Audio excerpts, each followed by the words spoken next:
Have you ever been on the verge of achieving something important, a career milestone, a healthier lifestyle, or a meaningful relationship, only to watch yourself inexplicably sabotage your own progress? Maybe you procrastinated until a deadline passed, picked a fight with your partner right when things were going well, or abandoned a healthy routine just as it was beginning to show results. I know I have. A few years ago, I committed to transforming my health after a concerning doctor's visit.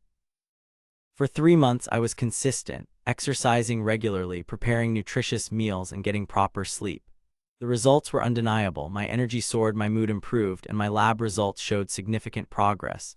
Friends started noticing and commenting on the positive changes.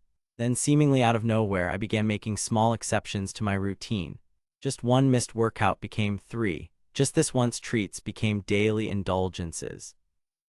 Despite seeing clear evidence that these new habits were improving my life in every measurable way, I gradually abandoned all of them, returning to the same patterns that had compromised my health in the first place.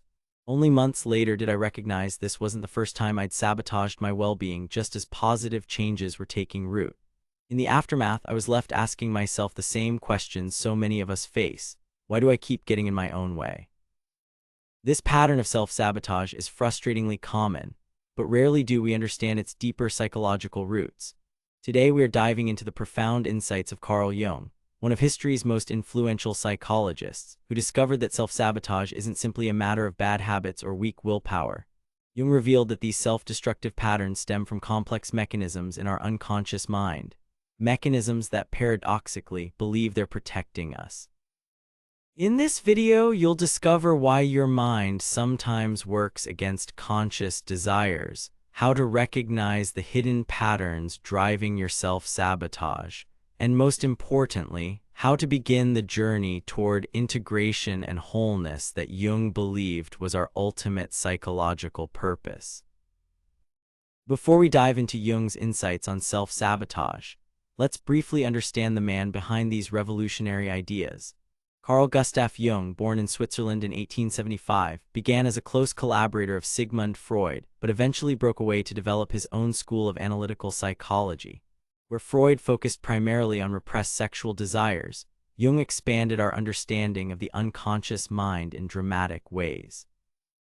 He distinguished between the personal unconscious, containing our individual repressed experiences and forgotten memories, and what he called the collective unconscious, a deeper layer shared by all humans containing universal patterns and images he termed archetypes.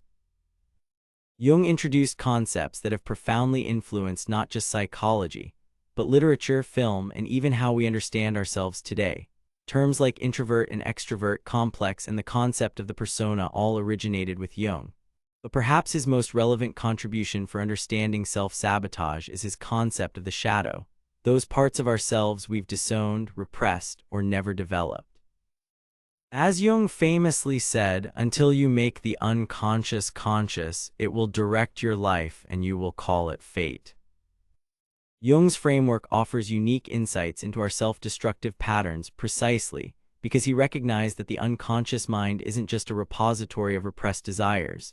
It's an active, intelligent force with its own agenda, sometimes at odds with our conscious goals. So what exactly is self-sabotage from a Jungian perspective? At its core, self-sabotage occurs when unconscious forces within us actively work against our conscious intentions. It's not simply failure or bad luck. It's a pattern of behavior where we undermine ourselves in predictable ways, often at crucial moments. In modern life, this takes countless forms. There's procrastination, where we delay important tasks despite knowing the consequences. Self-medication with substances, food, or other distractions that provide temporary relief but long-term harm. Relationship sabotage, where we push away people we care about just as things get serious. And career self-limitation, where we play small, avoid opportunities, or create conflicts in professional settings. The patterns are remarkably consistent. Just as things are about to change for the better, just as we're on the cusp of growth or achievement, something in us seems to pull the emergency brake. But here's the paradox that Jung recognized. Why would any part of us deliberately harm the very goals we consciously desire? Why would we repeatedly undermine our own happiness, success, or well-being?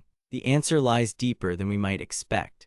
Jung believed that the primary source of self-sabotage is what he called the shadow, the repository of all the aspects of ourselves that we've disowned, repressed, or never developed. From early childhood, we learn which parts of ourselves are acceptable to our family, culture, and society, and which parts must be hidden away. Maybe you learned that anger wasn't allowed in your household, or that certain talents or interests were discouraged. Perhaps vulnerability was met with rejection, or ambition was seen as selfish. Whatever the specific content, we all develop what Jung called a persona, our social mask that shows the world only the acceptable parts of ourselves. But those disowned aspects don't simply disappear. They're pushed into the shadow, where they continue to exist and influence us from below the threshold of consciousness. Here's the crucial insight. The shadow contains not just negative qualities, but often our most vital and creative energies. When we disown aspects of ourselves, we lose access to their potential positive expressions as well. The relationship between the shadow and self-sabotage is direct and powerful. When significant shadow material remains unacknowledged, it tends to emerge in distorted, often destructive ways. For example, if you've disowned your anger, you might find yourself passive-aggressive or mysteriously exhausted around certain people. If you've repressed your ambition, you might unconsciously undermine others' success while never pursuing your own. If you've denied your need for connection, you might create drama in relationships right when genuine intimacy becomes possible. In everyday life, we also project our shadow material onto others, seeing in them the very qualities we've disowned in ourselves. The person who triggers you most intensely is often carrying a projection of your shadow. As Jung famously said, everything that irritates us about others can lead us to an understanding of ourselves. Closely related to the shadow is what modern Jungians might call the wounded inner child, those parts of us carrying unresolved pain from early experiences. Jung recognized that childhood wounds create what he called complexes, emotionally charged clusters of thoughts and feelings that can be triggered in present situations. These complexes often form the core of our self-sabotaging patterns. Consider what psychologists call repetition compulsion, our unconscious tendency to recreate painful situations from our past. From a Jungian perspective, this isn't simply masochism. Rather, it's the psyche's attempt to master what once overwhelmed us, to finally resolve what was left unresolved. If, for instance, you experienced abandonment as a child, you might unconsciously create situations where relationships end, not because you want to be alone, but because your psyche is trying to resolve that original wound by gaining control over the abandonment experience. Parental complexes play a particularly powerful role here. If your father was highly critical, you might internalize an inner critic that sabotages your achievements. If your mother was emotionally unavailable, you might find yourself unable to receive nurturing even when it's freely offered. What makes these patterns so persistent is that they originally developed as survival strategies. The child who learned to hide their authentic feelings to avoid rejection was doing what was necessary in that environment. The problem comes when these strategies continue long after they're needed, undermining the very things we now consciously want. As Jung put it, I am not what happened to me, I am what I choose to become. But that choice requires becoming conscious of how our past continues to shape our present. One of Jung's most revolutionary insights was his understanding of the psyche as a self-regulating system that naturally seeks wholeness and balance. From this perspective, self-sabotage isn't simply a dysfunction. It often serves a teleological function, meaning it's purposeful, even if that purpose isn't immediately apparent to our conscious mind. When we experience self-sabotage, it may actually be the psyche's attempt to maintain psychological equilibrium. If one aspect of our personality becomes too dominant or rigid, another part may emerge to create balance. A workaholic might suddenly develop an irresistible urge to abandon responsibilities, not because they're lazy, but because their psyche is demanding the balance their conscious mind has denied. Self-sabotage can also function as protection against ego inflation. When we become too identified with success, achievement, or a particular self-image, the shadow may emerge to humble us, to remind us of our wholeness that includes both light and shadow aspects. Sometimes, self-sabotage forces us to integrate disowned aspects of ourselves that are necessary for our growth. The person who has built their identity around being needed by others might sabotage their helping role, creating space to discover who they are beyond their caretaking function. Jung called this principle enantiodromia, the tendency of things to turn into their opposites, especially when taken to extremes. Push too far in one direction and the psyche will create a compensatory movement in the other direction. The harder you repress something essential, the more forcefully it eventually emerges. This understanding transforms how we see our self-defeating patterns. They're not just obstacles to overcome, but potentially meaningful communications from parts of ourselves seeking integration. At the heart of Jung's psychology is the concept of individuation, the lifelong process of psychological development toward wholeness, integration, and self-realization. Self-sabotage, in its deepest sense, can be understood as resistance to this individuation process. While we consciously desire growth, parts of us fear the transformation it requires. As Jung famously observed, there is no coming to consciousness without pain. This reveals a profound paradox. We may fear becoming who we truly are even more than we fear failure. True growth often requires abandoning familiar self-concepts, relationship patterns, and defense mechanisms that, while limiting, provide a sense of security and identity. The ego, our conscious sense of self, naturally defends against change, even positive change, because it represents a kind of psychological death of the old self. The more significant the potential growth, the more powerful the resistance often becomes. Jung wrote that the most terrifying thing is to accept oneself completely. Our self-sabotage may actually reflect this terror, the fear of claiming our full potential and responsibility. As he noted, people will do anything, no matter how absurd, to avoid facing their own souls. Yet Jung also observed that the privilege of a lifetime is to become who you truly are. This tension between our yearning for authenticity and our fear of transformation lies at the heart of many self-sabotaging patterns. Identifying your specific forms of self-sabotage is the essential first step toward transformation. Jung believed that dreams provide a special window into shadow content. Pay attention to recurring dream themes, particularly ones featuring pursuits, missing something important, or being unprepared. These often reflect unconscious conflicts around your goals. Another Jungian technique is active imagination, a form of directed daydreaming where you dialogue with different aspects of yourself. Try imagining your self-sabotaging behavior as a character or entity with its own voice and perspective. What would it say about its purpose in your life? What does it fear would happen if it stopped interfering? Signs that you're projecting shadow content include strong emotional reactions that seem disproportionate to situations, persistent conflicts with the same types of people, or criticizing others for qualities you deny in yourself.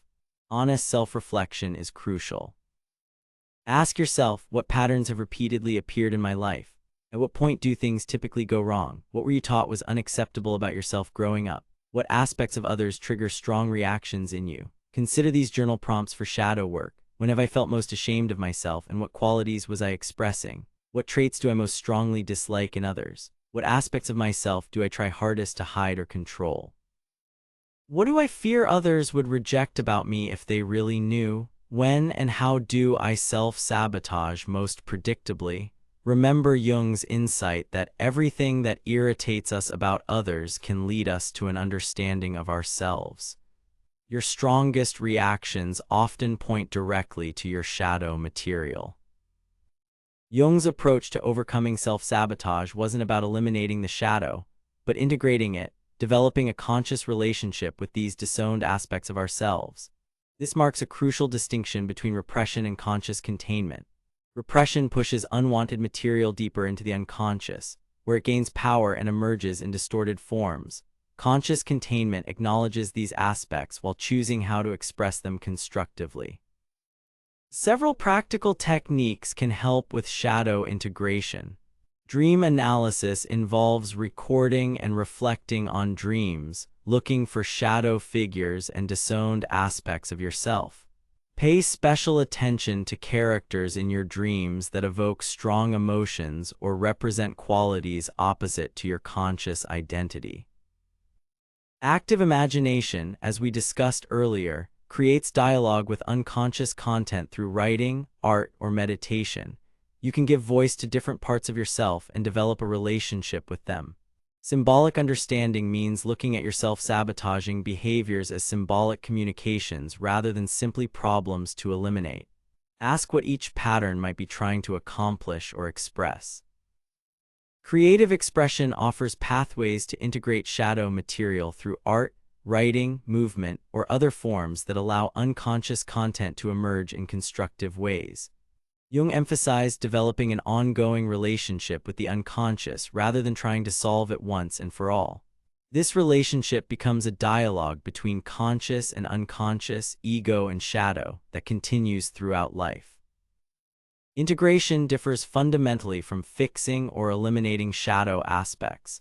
Instead of rejecting these parts, we learn to understand their original protective purpose while finding more constructive expressions for their energy. The aggressive impulses you once denied might become healthy assertiveness. The wildness you repressed might become creativity.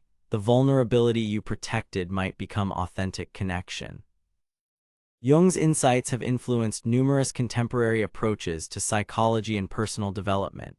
Internal family systems therapy, developed by Richard Schwartz, echoes Jung's understanding of the psyche as containing multiple parts or subpersonalities that need integration rather than elimination. This approach helps people develop relationships with their protective parts, similar to how Jung advocated relating to the shadow. Parts work in various therapeutic modalities, similarly reflects Jung's understanding that psychological healing comes through relationship with, rather than rejection of, different aspects of ourselves. Modern shadow work has expanded Jung's approaches with specific practices for identifying and integrating disowned aspects of the self. Practitioners like Robert Johnson and Debbie Ford have developed accessible methods for working with shadow material in everyday life. While Jung developed his theories primarily through clinical observation and cross-cultural study of symbols, modern neuroscience has provided unexpected support for some of his insights. Research on implicit bias, the adaptive unconscious, and even neuroplasticity aligns with Jung's understanding of unconscious processes and the potential for integration. Case studies abound of individuals who have successfully integrated shadow material and transformed self-sabotaging patterns. These often follow a similar arc: initial awareness of the pattern, recognition of its origins, compassionate understanding of its protective purpose, and gradually developing new ways of meeting underlying needs. A central principle in Jung's approach was what he called holding the tension of opposites, the ability to consciously experience conflicting aspects of ourselves without immediately trying to resolve the discomfort. Jung believed psychological growth requires embracing paradox rather than seeking premature resolution. The capacity to hold contradiction, to be both vulnerable and strong, ambitious and compassionate, independent and connected, marks mature development. From this tension emerges what Jung called the transcendent function, a new psychological position that transcends the original opposition. This isn't compromise or middle ground, but a genuinely new perspective that includes and transforms the conflicting elements. This explains why quick fixes and simplistic solutions fail to address the root of self-sabotage. When we try to simply eliminate unwanted patterns without understanding their deeper purpose, they tend to return in different forms. Jung encouraged us to see wisdom in resistance and gifts hidden in our struggles. The very patterns that cause us the most difficulty often contain vital energy and information essential for our wholeness. As Jung wrote, "The attainment of wholeness requires one to stake one's whole being. Nothing less will do." Jung understood the confrontation with the shadow as part of what he called the hero's journey, a universal pattern of psychological development found across cultures and mythologies. In this journey, self-sabotage isn't merely an obstacle, but a necessary encounter with the disowned parts of ourselves that must be integrated for true growth. The hero doesn't eliminate the shadow, but transforms it, incorporating its energy and wisdom into a more complete self. This journey toward wholeness, what Jung called individuation, doesn't end with perfect harmony or the absence of inner conflict. Rather, it creates the capacity to contain and consciously relate to all aspects of ourselves, making choices informed by both conscious values and unconscious wisdom. Psychological maturity in Jung's vision isn't about perfection but integration, the ability to acknowledge our complexity, embrace our contradictions, and act from an awareness of both our light and shadow. As you reflect on your own patterns of self-sabotage, I encourage you to approach them not just as problems to solve, but as invitations to deeper self-knowledge. Ask what these patterns might be trying to protect or express. Consider what disowned aspects of yourself might be seeking acknowledgement. Remember that this work requires courage, the courage to look honestly at yourself, to face what you've denied, and to claim the fullness of who you are. As Jung wrote, your vision will become clear only when you can look into your own heart. Who looks outside dreams, who looks inside awakes. We've explored how Carl Jung's profound insights reveal the deeper psychological roots of self-sabotage, how our disowned shadow aspects, unresolved wounds, and the self-regulating nature of the psyche can lead us to undermine our conscious goals. We've seen how the journey toward individuation requires integrating rather than eliminating these shadow elements, and how this integration leads to greater wholeness and authenticity.